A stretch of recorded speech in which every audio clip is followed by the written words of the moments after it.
There's something about social media that makes us forget how little we actually know about the people on our screens. Every day we watch strangers talk, laugh, teach, right? Preach, motivate, and inspire until they begin to feel familiar. The distance between us disappears, right? And before long, a person we have never met starts to feel trustworthy.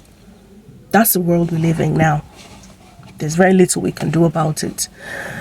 Social media has made the world feel like one small village, right?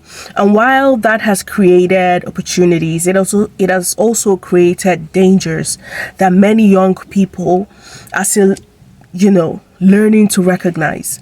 The story involving Favour, Agbro, and the social media influencer known as Odogu Asaba forces us to confront that reality. A young woman left her home and traveled to another state, right? Believing that someone she knew through social media would help her build a better future. And and this reminds us that public image is never the same thing as personal character. The version of someone we see online is often carefully presented, right? We cannot assume that a person's online identity tells us everything about who they are behind closed doors, okay? At Shishan Wellness and Consultancy, we spend a great deal of time, right, having conversations about humanity in all its complexity. We speak about emotional well-being, mental health, family systems, dynamics, relationships, humanitarian issues, African realities and experiences that shape the way we think, the way we choose, the way we survive, right? We work with partners both within Nigeria and beyond, bringing together different perspectives to support people and communities. Even at that, we understand something important. Every individual involved in this work is still a human being with strengths, weaknesses, values, and personal struggles, right? No organization, profession, or platform, right, or public reputation makes a person incapable of making harmful choices, right? That's why people should be judged by their actions, not by the image that they project. Whenever tragedies happen, the blame begins. People ask why she traveled, why she trusted him, why she made certain decisions. These questions are understandable, right? Because human beings naturally search for explanations. But before we rush to conclusions, we should remember that people make decisions from very different places in life. Poverty changes the options people believe they have. Desperation changes the risks people are willing to take. The desire for a better future can make an opportunity appear safer than it really is, right?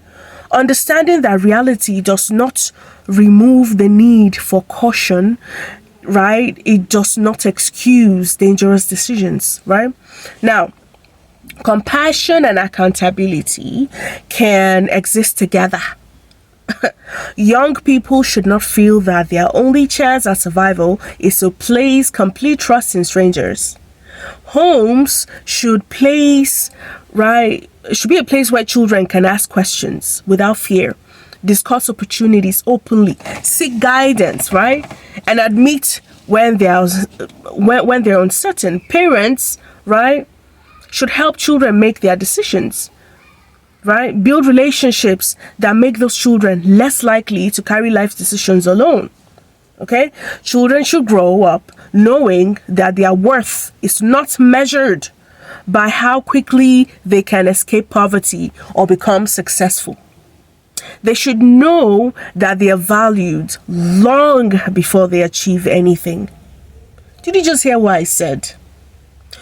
Parents, let your children know that they themselves have value as they are before they grow up and begin to have aspirations, right?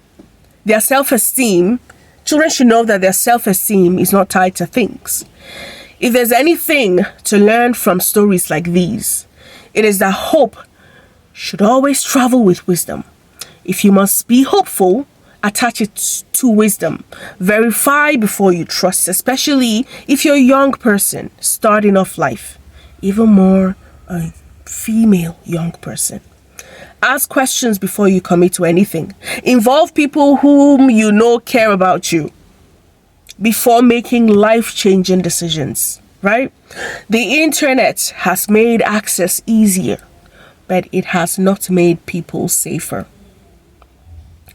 Behind every profile is still a human being.